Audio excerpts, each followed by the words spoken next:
충분히 잘해놓고도 끝까지 결과를 못 내놓는 분 계세요? 남들이 보기엔 괜찮은데 본인은 자꾸 부족한 점이 보여서 고치고 또 고치다가 결국 오래 너무 붙잡고 지쳐버리는 경우가 있죠. 제가 그렇거든요. 이상은 높고 해야 할 권한이 눈앞에 보이는데 그걸 대강 넘어가면서 하진 못하겠고. 그래서 생각만 하다가 지치거나 하나하나 결국 완성에 이르지 못해서 용두사미로 끝나면 또 자책하고 후회하는 경우가 많아요. 오늘 이야기할 사람은 바로 그런 성격으로 평생을 살았던 작곡가입니다. 그런데 놀랍게도 그 사람은 결국 클래식 음악사의 거장이 됩니다. 그 사람이 바로 요하네스 브람스입니다. 이미 충분히 잘했는데 본인은 계속 아직 아니야 라고 느끼는 사람. 브람스가 바로 그런 사람이었습니다. 브람스를 이야기할 때 중요한 건 단순히 완벽주의자였다고 말하고 끝내는 게 아니에요. 왜 그런 성격이 만들어졌는지, 그리고 그런 성격 때문에 얼마나 오래 돌아갔는지, 그런데도 결국 어떻게 작품을 완성하고 거장이 되었는지를 따라가 보는 거예요. 사실 브람스는 우리 시대에도 낯설지 않은 사람입니다. 대충 못하고 책임감이 크고 기준이 높고 쉽게 이제 됐다 이렇게 말하지 못하는 사람이 있잖아요. 지금 우리는 브람스를 위대한 작곡가로 기억하지만 출발은 전혀 위대하지 않았거든요. 브람스는 함부르크의 넉넉하지 않은 집안에서 자랐습니다. 어릴 때부터 피아노에 재능을 보였는데요. 아버지는 호른과 더블 베이스를 연주하는 음악가였지만 생활은 풍족하지 않았어요.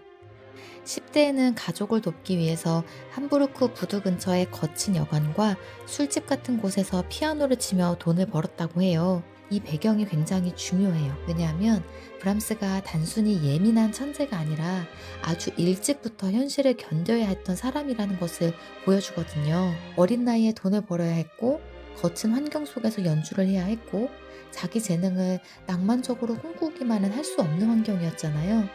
이런 환경은 사람을 빨리 어른스럽게 만들기도 하고 동시에 쉽게 마음을 열지 못하게 만들기도 하죠.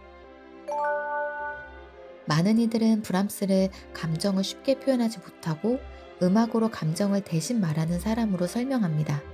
겉으로는 과묵하고 어쩌면 조금 퉁명스럽게도 보이고요. 속을 잘 보여주지 않는 것처럼 보이지만 한편으로는 아이들과 동물을 매우 사랑하는 따뜻한 면도 있었다고 전해집니다. 그럼 브람스는 재능이 부족했던 사람이냐? 그건 아니에요. 일찍부터 크게 주목받았습니다. 1853년 브람스는 바이올리니스트 요제프 요하임을 만나게 되는데요. 그를 통해 슈만 부부와 연결되어 슈만은 브람스를 매우 높이 평가하는 글을 발표했고 이 일은 젊은 브람스를 단숨에 음악계에 주목받는 인물로 올려놓게 됩니다. 보통이라면 이런 칭찬과 기대가 굉장히 큰 힘이 되었을 것 같잖아요. 그런데 브람스에게는 그 기대가 오히려 무게가 되기도 했어요. 이제 나는 정말 그 기대에 걸맞는 작품을 내야 한다. 이런 생각 때문에 점점 더 자신에게 엄격해지게 됩니다. 후대의 사람들은 브람스를 음악계에서 가장 큰 완벽주의자 중 한 사람처럼 소개하고요. 그가 자기 기준에 맞지 않는 작품은 태워버렸다는 이야기까지도 전해져요. 브람스는 자신이 현악 사중주를 무려 20곡이나 쓰고 버린 뒤에야 처음 2곡을 출판했다고 말한 적이 있다고 해요. 이게 그 브람스 성격의 핵심이라고 볼 수 있는데요. 남들이 보기엔 이미 충분히 대단한데 정작 본인은 계속 아니야, 이건 부족해. 이대로는 못 보여줘. 이렇게 생각하는 사람이었다는 거죠. 근데 이게 어떤 의미에서는 아주 어른스러운 성격이라고도 볼 수 있는 것 같아요. 일의 무게를 알고 결과의 책임을 알고 한 번 세상에 나온 것은 되돌리기 어렵다는 걸 정말 잘 아는 사람이라는 뜻이기도 하니까요. 하지만 동시에 이런 성격은 사람을 자꾸 주저하게 만들기도 합니다. 그렇잖아요. 아직은 안 돼. 아직은 안 돼. 부족해. 멀었어. 그럼 언제 할 건데? 막 이렇게 되잖아요. 이런 완벽주의가 더 심해진 데에는 또 다른 인물이 그에게 큰 역할을 했기 때문인데요. 특히 이 장르의 곡을 쓸 때 진짜 극한을 달리게 됩니다. 브람스가 특히 힘들어했던 분야는 교향곡이었어요. 왜냐하면 이 사람이 있었기 때문인데요. 따다다단.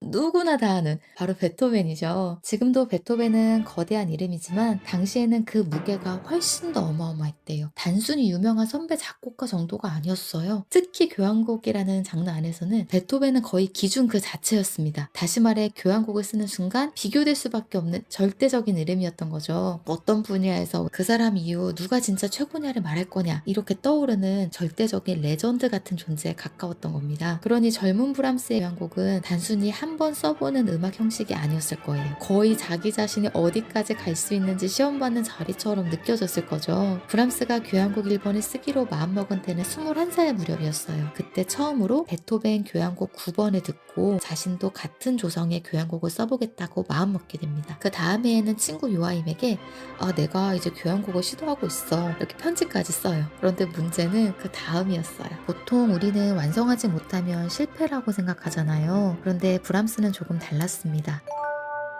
여기서 제가 브람스가 왜 거장이 되었는지 완전히 이해하게 됐어요. 제 삶에서도 깨달은 바가 진짜 컸거든요. 브람스는 교향곡이라는 재료를 다시 손보고 구조를 바꾸고 다른 형식으로 옮깁니다. 원래 교향곡으로 생각했던 재료 일부는 두 대의 피아노를 위한 소나타가 되었다가 다시 피아노 협주곡 1번으로 이어졌고요. 또 어떤 부분은 훗날 독일 레퀴엠 속 음악으로 자리를 옮겼대요. 그는 완성하지 못한 재료를 그냥 버린 게 아니라 다른 작품 안에서 다시 살려냈던 거예요. 다시 말해서 완전히 멈춘 사람이 아니었어요. 느렸지만 계속 나아갔고요. 겉으로 보기에는 실패처럼 보이는 시간조차 결국은 그의 음악으로 축적되고 있었던 거예요. 와, 여기서 저는 진한 감동과 배움을 얻었어요. 뭐냐면 브람스는 교향곡을 완성하지 못했다고 그것에만 매달리면서 지쳐가는 사람이 아니라는 게 정말 놀라운 지점이었어요. 제가 브람스의 이야기에서 말하고 싶은 핵심은 바로 여기 있어요. 그는 완벽주의를 하루아침에 버린 사람이 아니에요. 갑자기 성격이 바뀐 것도 아니었고요. 오히려 끝까지 브람스다운 사람으로 남았죠. 그렇게 거장이 되었습니다. 어떻게 가능했을까요? 첫 번째로는 느려도 완전히 멈추지 않았기 때문이에요. 교향곡이 바로 되지 않으면 다른 곡으로도 써보고 다시 가다듬고 다른 분야에서 자기 언어를 쌓아나갔죠. 두 번째로 작은 성공을 만들어 나갔고 그것이 그를 조금씩 세상 바깥으로 나오게 했기 때문일 거예요. 브람스가 교향곡 으로 생각했던 재료 중 일부로 작곡한 독일 레퀴엠은 사람들이 브람스의 첫 커다란 성공작이자 인생을 바꾼 작품이었다고 말하기도 하고요. 그의 중요한 전환점이었다는 평가를 받기도 했어요. 그 마지막으로 완벽주의를 가지고 있었지만 그래도 이게 완벽하지 않더라도 세상에 내보내야 한다는 문턱을 넘었기 때문이에요. 브람스가 첫 교향곡에 21년을 들였다고 하거든요. 그런데 일단 이 첫 교향곡을 완성하고 나니까 이후에 세 개의 교향곡은 훨씬 더 빠르게 나왔습니다. 그럼 그 교향곡 1번은 어떤 곡일까요? 궁금하지 않으세요? 저는 브람스의 이런 스토리를 알고 나니까 처음으로 그의 교향곡이 궁금해져서 그 음악을 들어봤거든요. 교향곡 1번에 대한 이야기는